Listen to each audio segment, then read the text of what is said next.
Aminado si Vice President Sara Duterte na ginamit lang siya noong 2022 elections para manalo si Ferdinand Marcos Jr. Pero iginiit ni VP Sara na hindi niya kasalanan kung bakit nagkakaganito ang Pilipinas at kung bakit hindi marunong si Marcos Jr. kung paano maging Pangulo ng bansa.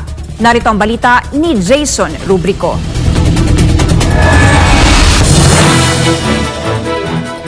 Binalikan ni Vice President Sara Duterte sa isang press conference ang mga panahong kinukumbinsi siya ni Senadora Amy Marcos na tumakbo bilang katandem ni Ferdinand Marcos Jr. noong 2022 elections.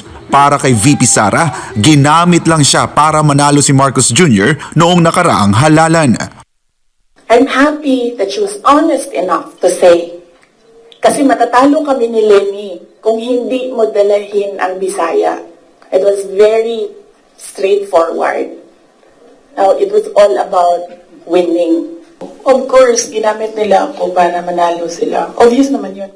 Pagbibigay diin pa ni VP Sara na hindi niya kasalanan na naging ganito ang sitwasyon ng Pilipinas. Yan ay kasunod ng mga komentong kanyang natatanggap mula sa taong bayan na anila ay kasalanan ng bise na hindi siya tumakbo sa pagkapangulo. Iginiit ni VP Sara na hindi niya kasalanan na hindi marunong kung paano maging Pangulo si Marcos Jr.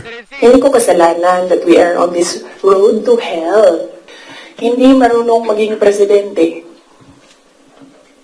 ang nakaupo. Kasalanan ko ba yun? Hindi. Kung kanyang gagraduhan nga ang performance ni Marcos Jr. ay nasa 1 out of 10 ito. Mali rin aniya ang kanyang inakala patungkol sa paulit-ulit na sinasabi ng Pangulo noong sila ay nangangampanya na sama-sama tayong babangon muli. Ang mali ko ata is nag-assume ako na when you say sama-sama tayong babangon muli, gagawa ka ng mga bagay para sa bayan, para sa taong bayan. Nag-assume ako na ang gagawin niya ay mas maganda pa, mas maayos pa, mas magaling pa sa lahat ng dumaan na presidente. Makailang beses na rin nakita ni VP Sara ang pag-uugali ni Marcos Jr. lalo na sa pakikitungo sa ilan nating mga kababayan na aniya ay nagiging toxic na. Inahalimbawa ng pangalawang Pangulo ang nangyari sa isang graduation sa Philippine Military Academy kung saan hiningi ng isang graduate ang relo ni Marcos Jr. bilang graduation gift pero iba ang naging tugon ng Pangulo na ikinagalit naman ng bise. Nasagot niya, "Why? Why will I give you my watch?" And it did not help na itong dalawang katabi ko, tumawa pa. Pinagtawanan pa nila yung bata. And I saw the humiliation sa face ng bata. Na-realize ko, toxic na, di ba? Ganyan na yung imagination mo. Ang imagination mo, sinasakal mo na yung tao. And then I said, this is over. Hindi rin pinalampas ng pangalawang Pangulo ang ginawa ng administrasyon laban sa The Kingdom of Jesus Christ at kay Pastor Apollo C. Kibuloy. And then, so hindi pa natigil. Doon sa Tamayong, sa Barangay Tamayong, sa Davao. Alala niyo, pinukpuk-puk nila yung mga tao doon. Hinampas, pinukpuk doon sa diversion road ng Davao City. Tinirgas nila yung mga tao doon. Isang tao lang ang hinahanap mo, ha? Bakit mo pukpukin yung 30? Bakit mo intirgas yung 100? Paano nag-surrender yung tao? Di ba kinausap lang? Kinausap lang siya. Mag-surrender ka. And then he said, okay, I will surrender. So anong purpose na pukpukin nyo? Yung tao na hindi naman niya alam na saan si Pastor Kibuloy, nandun lang siya, nagtatrabaho, dun siya nakatira. Anong purpose? Anong purpose na i-tear gas mo yung tao for expressing his desperation, his frustration, his anger? Humingi rin ng sorry si VP Sara sa mga taga-KOJC dahil sa kanyang pangungumbinsi na iboto si Marcos Jr.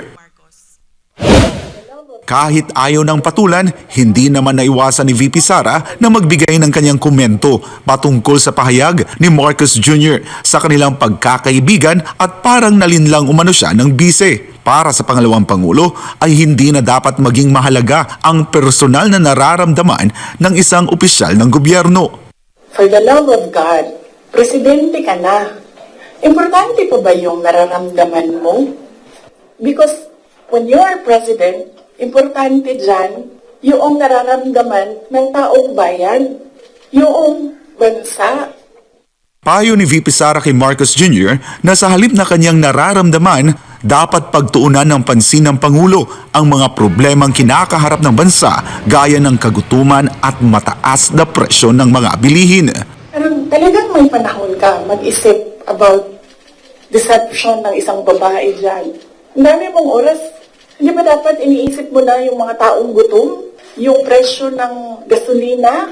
Yung darating na Christmas? Kung sino yung maka-afford ng spaghetti, ng mango float? Ipinahayag din ng pangalawang Pangulo ang nararamdaman ng mga Davaoenyo laban sa naging pahayag ni Marcos Jr. Iba-iba na yung reaction ng mga tiga Davao. And lahat, hindi maganda yung reaction.